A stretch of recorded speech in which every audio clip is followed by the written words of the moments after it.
बैठक हुई है और इसमें फरीदाबाद, रेवाड़ी, नूह, पलवल और गुड़गांव 5 ऐसे करती रही है, जिताऊ और टिकाऊ। हरियाणा में 2 दिन से लगातार भाजपा की मीटिंग चल रही है। हरियाणा की टिकटों के वितरण को लेकर नाम शॉर्टलिस्ट किए जा रहे हैं। यह नाम शॉर्टलिस्ट कर केंद्र में भेज दिए जाएंगे। सीट से 3 नामों को फाइनल किया जाएगा और बीजेपी का मंथन लगातार अभी भी जारी है। कुछ विधायकों के, कुछ मंत्रियों के टिकट कटना तय माना जा रहा है। जैसे संदीप सिंह विवादों में आए थे, उनका टिकट कटना तय माना जा रहा है। ज्ञानचंद गुप्ता के टिकट पर भी खतरा है। कमलेश ढांडा की टिकट पर भी खतरा है। कई ऐसे नाम हैं जिनके टिकट पर खतरा मंडरा रहा है। और अहिरवाल में राव नरवीर सिंह पर भी कार्रवाई हो सकती है। सुधा यादव ने उनकी शिकायत की है कि वो पार्टी विरोधी गतिविधियों में शामिल है, तो हो सकता है राव नरवीर को भी अनुशासनात्मक कार्रवाई का सामना करना पड़े। उन पर एक केस भी चल रहा है, उस पर फैसला भी सुरक्षित रखा है। अगर फैसला उनके खिलाफ आता है तो हो सकता है पार्टी उन्हें बाहर का रास्ता दिखला दे। और सीटों पर भी मंथन जारी है। और मीटिंग में मुख्य रूप से अगर बात करें तो जो धर्मेंद्र प्रधान हैं वो शामिल रहे, मनोहर लाल खट्टर, नायब सैनी, रामविलास शर्मा, ओम प्रकाश धनखड़, सुधा यादव, ये सभी नेता बैठक में मौजूद रहे। पार्टी के बाहर विधायक जो टिकटॉक के लिए अपनी दावेदारी या अपने आकाओं से मिलने आए थे, उनकी भी लाइन लगी दिखी। सबसे बड़ी बात जो निकल कर आ रही है, मोहन कौशिक यानी कि मोहन बड़ोली और नायब सैनी दोनों अपनी सीटें बदल सकते हैं। करनाल छोड़ सकते हैं नायब सैनी और राई छोड़ सकते हैं मोहनलाल बड़ोली। राई से भाजपा किसी राजपूत उम्मीदवार को मौका दे सकती है। करनाल से भी उम्मीदवार बदला जा सकता है। नायब सिंह सैनी हमें 2 सीटों से चुनाव लड़ते हुए दिखाई दे सकते हैं। पार्टी उन्हें सुरक्षित रखना चाहती है। अगर बात करें उनके चुनाव लड़ने की तो नायब सैनी गोहाना से चुनाव लड़ सकते हैं। लाडवा और नारायणगढ़ से भी सर्वे करवाया गया है। 2 सीटों पर उनका चुनाव लड़ना तय है। गोहाना से मोहन बड़ोली यानी कि प्रदेश के अध्यक्ष भी चुनाव लड़ते हुए दिखाई दे सकते हैं। वहीं अगर अभय चौटाला की बात करें तो अभय चौटाला ने आज रैली करी है। संयुक्त रैली थी अभय चौटाला, इनेलो और बसपा की संयुक्त रैली थी। सुनिए अभय चौटाला को। तो परिवर्तन तो तब आएगा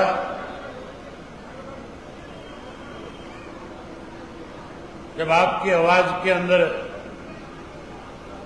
एक ताकत और जोश होगा, जब आपकी बुलंद आवाज कांग्रेस और भाजपा के लोगों के कानों में जाकर के गूंजेगी कि बहुजन समाज पार्टी और इंडियन नेशनल लोकदल पार्टी का कार्यकर्ता अब बदलाव की तरफ बढ़ रहा है और 1 अक्टूबर को बदलाव करके 4 अक्टूबर को सरकार बनाने जा रहा है। अगर बदलाव चाहते हो तो फिर आपके नारों की आवाज इतनी बुलंद हो कि हर व्यक्ति सोचने पे मजबूर हो जाए कि हमें भी अब गठबंधन के साथ लग करके अपनी सरकार बनानी चाहिए।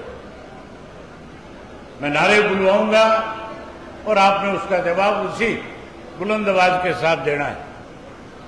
आजा, कहां गया वो?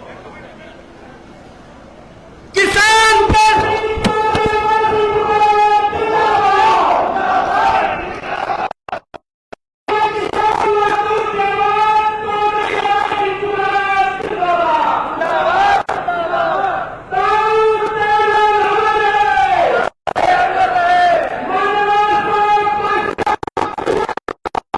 वहीं अगर बात करें दुष्यंत चौटाला की तो दुष्यंत चौटाला, सीधा वीरेंद्र सिंह डूमरका, मनोहर लाल खट्टर, नायब सैनी और भूपेंद्र सिंह हुड्डा सीधा ये हमला इन सब पर वो बोलते हुए दिखाई दिए। नायब सैनी को उन्होंने वीरेंद्र सिंह जी 10 सड़कें गिनवा दे जो उनने हल्के में नहीं बनाई। मैं तो मखंड से उचाड़ा वाली भी बता सकता हूँ, मैं उनके डूमरखा से सुदगढ़ वाली भी बता सकता हूँ। उस व्यक्ति ने तो कुछ किया है इस हल्के के अंदर। तो मैं तो आज आ रहा था जब गांव में, जब देखा Virendra Singh school of nursing, वो तो अपने विकास के ऊपर फोकस्ड रहे कि मेरा के बन जाए। पहले सर छोटू राम के नाम पे पर्चियां कटवाई और उस पर्ची का राजनीतिक लाभ राजीव गांधी के नाम पर लिया और जो लोग उन मुहिम में थे उनको सबको ट्रस्ट से बाहर कर दिया। तो वो तो सेल्फ डेवलपमेंट की ओर फोकस थे। हल्के के अंदर तो आज कसोण है, काड़ता है, गोगड़िया है, धनखड़ी है, इनके अंदर पानी की कितनी किल्लत थी, पीने तक के पानी की किल्लत रहती। आज भाखड़ा की स्पेशल पाइपलाइन डल रही है। वीरेंद्र सिंह जी 5 प्रोजेक्ट तो गिनवाए। मैं तो एक एक गांव के साथ प्रोजेक्ट गिनवा सकता हूँ जो हमने कॉन्स्टिट्यूंसी के अंदर कर आम जन को सामूहिक तौर पे कैसे बेहतर सुविधा दे उसके लिए तो लड़ लिया। उनके सामने लोकसभा लड़ा, रह गए थे, उसके बाद विधानसभा लड़े थी।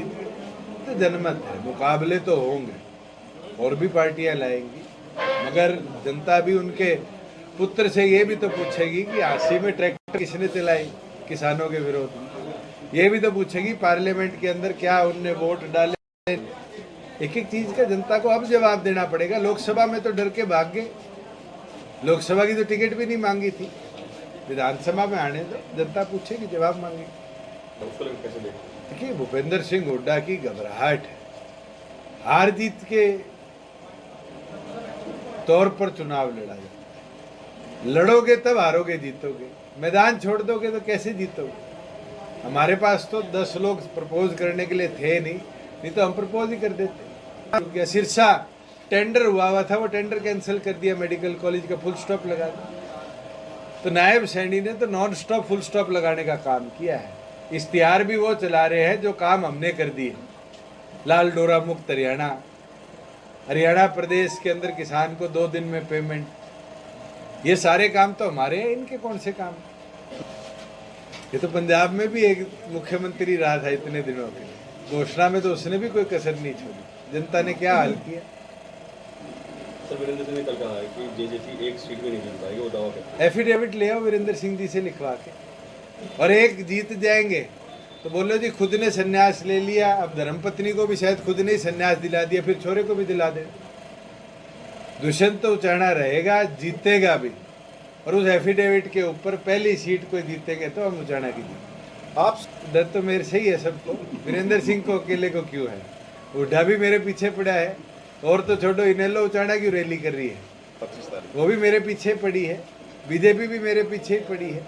सबको ये दिखता है कि हरियाणा की विधानसभा का ताला कोई खोलेगा तो जननायक जनता पार्टी का। ना हम घबराते, ना हम रुकते, और मेहनत करेंगे। और विनेश फोगाट, साक्षी मलिक और बजरंग पूनिया ये भी चुनाव मैदान में कूदने वाले हैं। कौन सा राजनीतिक दल होगा, कौन सी विधानसभा की सीट होगी, ये आगामी कुछ दिनों में तय हो जाएगा। पार्टी का तो सबको पता है, सीट कौन सी होगी ये है सब आगामी कुछ दिनों में तय हो जाएगा। पूरी संभावना है इन तीनों के विधानसभा चुनाव में उतरने की।